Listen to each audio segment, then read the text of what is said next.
inkosi yasebuhleni unyazi lwezulu. Awu siyabonga kakhulu uMshumayeli leli thuba sipha lona singomama. Sisesifungweni sethu samakhosikazi.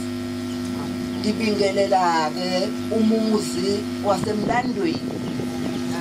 Ngibingelela uMshumayeli ikhamente yonke kaNkulunkulu ekhona phakathi kwendlu. Amen. Siyabonga kakhulu bangcwele ukuthola leli thuba kuyisabatha.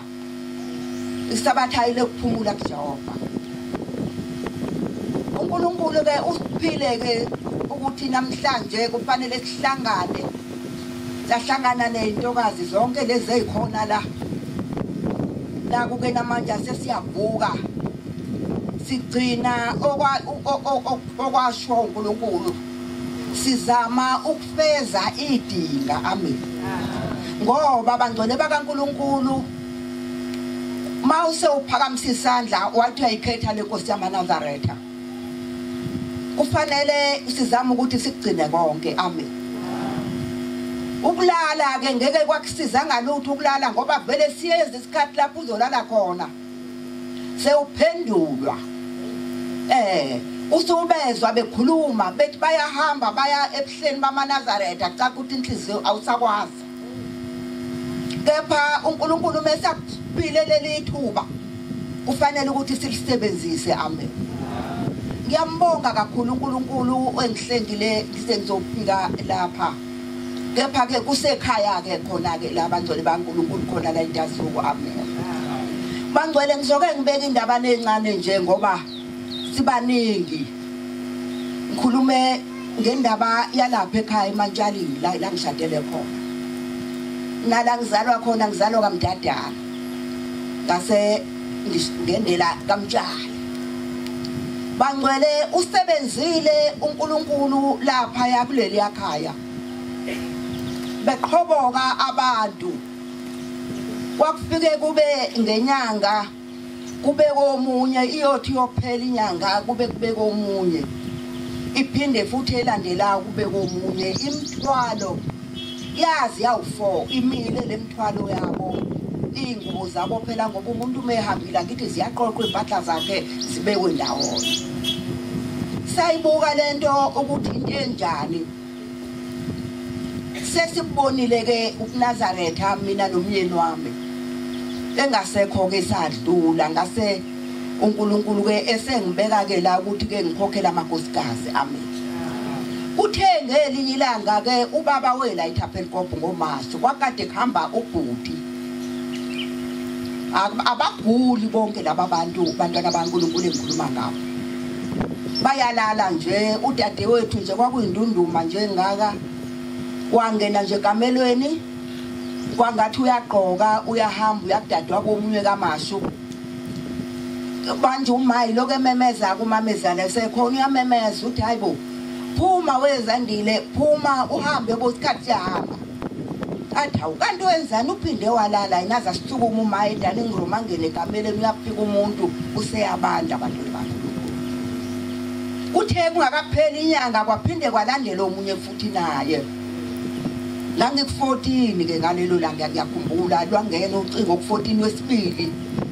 Lwangena ucingo ntambama kwathiwa phuthuma bowasamboni udadewenu la omunye wesibili. Mangithi ngiyaphuthuma ngiyafika la kusethule futhi la. Zathi hayibo into enjani le? Tukutuku kwase kulandela uma wabaleka ke ekhaya. Wabalekela kandodakazi yakhe. Bangcwele bakaNkulunkulu uthe lapho kwamlandela lapho waphuma nje ethi endlini encane sekumemeza umuntu odlula ngendlela uthi umuntu hayibo phuthumani ongathi salikwazi sinenkinga lapha ngasendlini encane masithi siyafika siyabanda la. Kwazoba ubhuti umfowethu ke lo okuyene ngabuka nakhona ukuthi engeke khona indaba ekhona. Akaze kuhamba abantu benga kangaka. Inkinga ke ekhona yimi kuphela kulomndeni ngoba phela lesa sikhethe naye inkosi wangishiya emhlabeni. Ngase ngisala ke ngasala nalomndeni. lo mndeni ke awuye uyilaleli bayima ngayilaleli phela kahle indaba yakho mawumakoti uzobatshena ngendaba kaShembe abantu benamahlela abo amen uthe kubhuti ke wahlala nabantu wasethi hayi hambani ngizonibhica ngisageza wangena endlini kwabe sekuphela njalo kwakhe kwabo ngathi uyaqambalala nje embhedeni wavundla embhedeni kwase kokuphela kwakhe sitheke sisanda kuqeda ke lokho ke bangcolele kokugeza ubaba wasefika ke Thapelkopho ngase ngiphuthuma ke nami sengiyakhona eThapelkopho ngangiyabangathi ngiyaphambana ekhanda abangcwele ngoba ngangena bathi bayangidonsa niyabazike lapha emasangweni kwathiwa hayi uyaphila hamba sikafika isikhathi kanti uyangizwa ubaba ngaphakathi inkosi ingaphakathi ithe ibona yayisiphuma yaphuma yasima ebrandi yasithi mthedeleni ngoza mkhokheli ungitshela ukuthi kwenze njani bangcwele bakaNkulunkulu angiyadli yanhlanhla yangiqala futhi umthombe ngiphinde ngiyithola ngazo kwakuyi inkosi le uthingo lamakhosana mangifika ke kuyena ngafike ngaguqa angiphethe namali ngoba phela manje asinalutho sesiphelile abantu bayabekwa zonke lithi limanzi ithuna kube kulalo munye futhi wathi mkhokheli uthini ngase ngisho ukuthi baba bayaphela abantu ngiyabheda nje bayaphela abantu bakamtshali angazi ukuthi kwenze njani wase mama Theko wasethi ke inkosi babusisi sebeyohamba lezwi likaNkulunkulu ngoba akekho phela ongekahambe emhlabeni amen kwaku 2014 bangcwele baNkulunkulu lo nyaka ngeke ngize ngukhohle behamba bonke laba bantu noma bekhona ke bangcwele abahambayo kodwa bayahamba ubona ukuthi cha ugulile kufanele ukuthi ahambe kodwa lelo gama elashwa uthingo lamakhosazane lahlala ngaphe ngabatshena nasekhaya ukuthi inkosi yamaNazaretha ithe oseyohamba manje useyohamba ngendlela kaNkulunkulu ngoba phela bonke abantu uNkulunkulu singabakhe amen awu ngiyambonga uNkulunkulu bangcwele baNkulunkulu ngikhuluma ngenkosi yeSabatha kuyisabatha namhlanje ukuthi inkosi yamaNazaretha izisikhumbule ngaso sonke isikhathi bangcwele bakaNkulunkulu isikhumbule nabantwana bethu bangcwele bakaNkulunkulu abantwana baphile yafisa nje nami ngoba sebekhona kulowo muzi ekhaya elikhulu ke kwagcina sekusela izingane nje ezintathu kuphela izona eziseleke kwakumuzi omkhulu kamamncane kukhona kamamkhulu